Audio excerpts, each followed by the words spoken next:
Hello everybody and welcome. So, your boy here managed to top 8 a regional, a Remote Duel Regional. That means that not only was it big enough that I qualify for a WCQ Invite, but I'm also going to be getting that sweet mat, which is what I mainly wanted. No deck box unfortunately, but we could aim for one later. So, this was the weekend where Photon Hypernova was legal and the old ban list was in effect. But obviously that ban list no longer applies, as the 13th is when the new list kicked off. So without further ado, let's just get straight into it. So, starting off with the main deck. We are playing 3 Planet, double Rhinoheart, 3 Sheeran, 3 Havnus, 3 Merly, and 3 of the new Tearlament's Kashtira. So, this lineup's pretty standard as far as Tearlament for this moment in time goes. I felt that double Rhinoheart was actually just the right amount. I felt like I wasn't seeing it too often, and it was, a kind of a clunky normal summon or Ash Bait, etc. But it also was there when I needed it for fusions into Kaleido Heart. Alongside that, I found it was also there enough when I needed to make a rank 4, and so I felt like 2 was the correct decision, at least for me and the style that I like to play this deck. Overall, I don't think 3 would have been a bad idea, but, that's a decision I made, and, this format's over. Anyways, moving on to the Tearlament back row, we have double Tearlament Scream, 1 Crime, 1 Sullic, 1 Meta Noise. So, pretty standard stuff again. I decided to play the Meta Noise for the Kashtira matchup, but I did end up finding that most of the time I would be searching Crime, and then secondary search through the likes of Milling Scream or whatever would be Sullic. And Meta Noise, I never ended up searching that often. Also because I only ended up going against 1 Kashtira player, and they were on Kashtira, Kashtira with Tearlament cards. Anyways, I believe that, again, these served me pretty well. Meta Noise was actually clutch a few times because I milled it, and then I was able to grab the Tearlament Kashtira, and then I was able to use that to avoid certain shufflers and do a few other weird plays like that, and so I actually really did like this regardless. And moving on from there, and speaking of the devil, we have 3 of Mudora and Keldo, the shufflers, 3 Kelbeck, and 0 Agido. I decided not to play any Agido because I was just afraid that I didn't want too many mirror matches to blindly make my opponent just go plus. Because ultimately, this deck is still the max power deck, even though Kashtira is the new cool kid on the block, as it were. So, deciding on just the 3 Kelbeck felt decent. I think 1 Agido would have been better, but again, what can you do at this point? Moving on from there, and speaking of Kashtira, we are running just the 3 Fenrir to go alongside our Tearlament. In addition to, of course, being a nice level 7 body, it's decent into the Kashtira matchup, into most matchups actually, as a bit of a board breaker. And because of that, we can actually make a Rise Heart with it whenever our opponent would use their Shanger Era effect, alongside, Tearlament Kashtira. And that did come up once.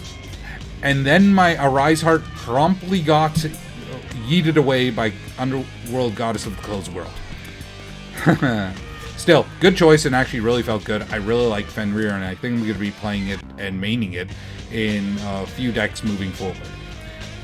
1 Terraforming to search the field spell, 1 Instant Fusion because it's busted.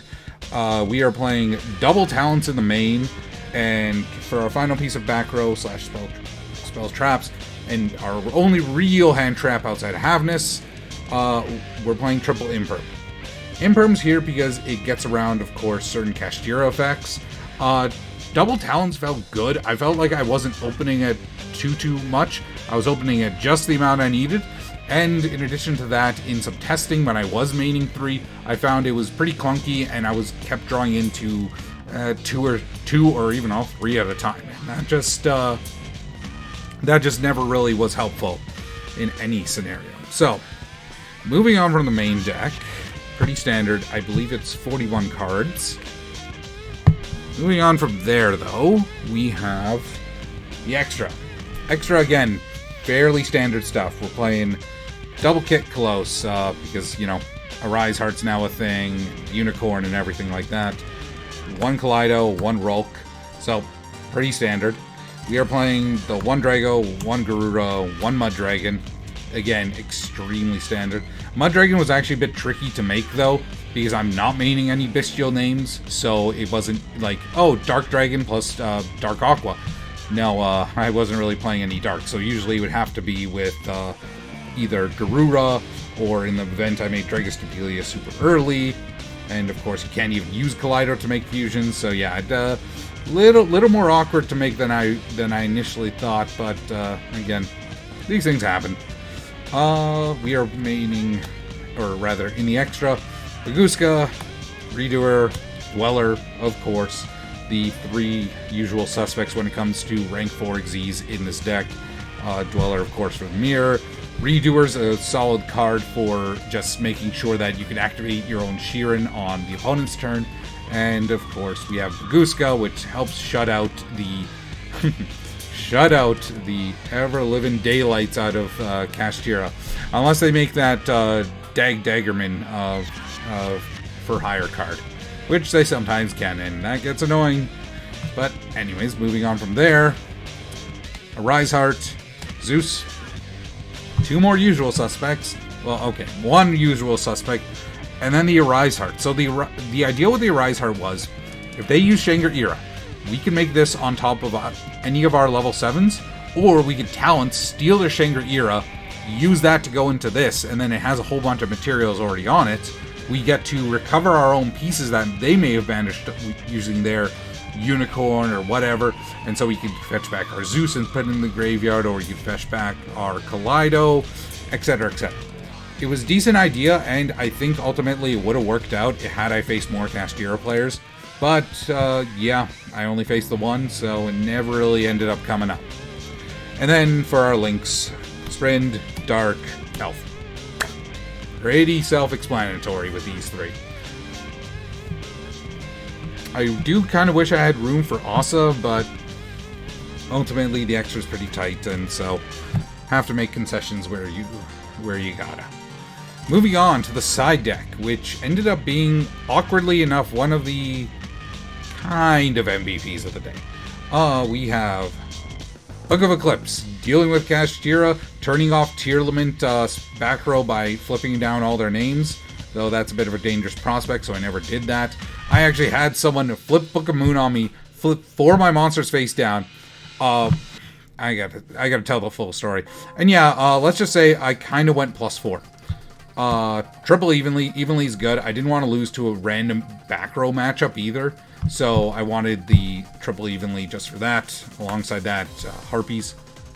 We have Triple Nib, of course, again, great into the Kashtira matchup. It was just that the one time I saw it, my opponent ended on 4 summons. And also, it wasn't versus Kashtira, so rip. We are playing the Scattershot for the time, and then we are playing a grand total of 4 different bestial names. So, I only really have 1 Magnemut, and then I have 2 of each of these, and then I have a full place of the Baldrake. But I decided, I think this was enough. Ultimately, though, I never saw it, and I did win every Tearlament mirror I actually faced, just through sheer advantage and, you know, sheer game sense. Although I will say, unfortunately, I feel like ultimately I did play a little bit sloppy during this event, but it was still fun. It was still good practice, practicing for YCS LA. You know, got that in a little while. And yeah, so going over my matchups real quick. Let's see. Game 1 was a mirror match. I won. Game 2, or no, wait, sorry. Game 1 was the easiest game of my life. My opponent no-showed. We take those. Hashtag we take those. So after that, game 2, was Tearlament Mirror.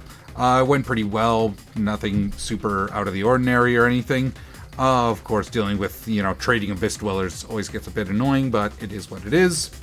After that, game 3 was, Game 3 was my first loss to Kashtira Tearlament, and the guy ended up getting second. So thanks for raising my placing up. I appreciate that.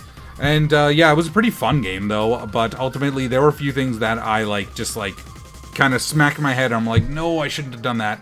And a few moments like that. It's unfortunate, but you know, sometimes it happens, especially when you skip lunch. After that, I had a match versus a Sword Soul player, and I swifted him so badly. Oh my god, I swifted that man. And he was also a very salty biscuit. As CEO of the Sword Soul Bozos, I apologize to him. Wherever you are, I hope you're doing well. May your Changings search things, and your Moyis draw you one. Anyways, that isn't ominous at all. I don't know what is. After that, we went, yes, after that was the, Madolche Vernon Sylph. And so for the Madolche Vernon Sylph, unfortunately, game 1 was just kind of a wash. Game 2, I scattershotted for 500 and everything, but, they had Cowboy, and, making Gaga Cowboy was 4 summons, not 5. Unfortunately. Rather, that was game 3. Sorry. My final round was another mirror match, and this dude just went way too grindy on the game 1. They should have conceded way earlier because I was super up in advantage. He had Book of Eclipsed me twice, and the second time, like I said, second time, I wasn't going, I was about to +4, and then he conceded, and this is 40 minutes into the round. Yeah, we had a 40-minute game 1. And then game 2, he starts just going off. I'm just like, okay, when's the sprint gonna, sprint to send Scattershot, or, blind mill the Scattershot, or blind mill the Skullmark Ladybug? And it never ends up happening. And then time in the round gets called, or time in the round's about to get called. He says, enter battle phase. It was his first turn. He had literally comboed there for no reason on his first turn, but he thought it was beyond that because I activated Havness on one of his effects, and I Havnessed, and I hit the nuts, so I was able to just start comboing off myself. And so it looked like, game turn 3, 4, 5 board, but it was literally just the first turn of the game. And so ultimately they lost because of that. And then I was able to, like I said, I got 8th out of 51 people. Either 50 or 51. And ultimately that gets me a WCQ invite, a mat, which is in the mail right now. And yeah, overall, I had a good time. Most of my opponents, actually all my opponents were good opponents to have. Lots of making me think on my toes, lots of making me make sure that I was on the ball. But ultimately, I think I just, especially skipping lunch and kind of dinner by the later rounds, I wasn't as sharp as I could be. There were huge mistakes I made, both on the micro and even the macro level. Even in that final round, even in the game 1, there was something I could have done that would have made my life so much easier that I just didn't do. And ultimately, it made the game drag on way too much. But that is it for me. That is it for this deck profile. It is going to be disassembled promptly. And, in the great immortal words, Sword Soul Bozos, rise up!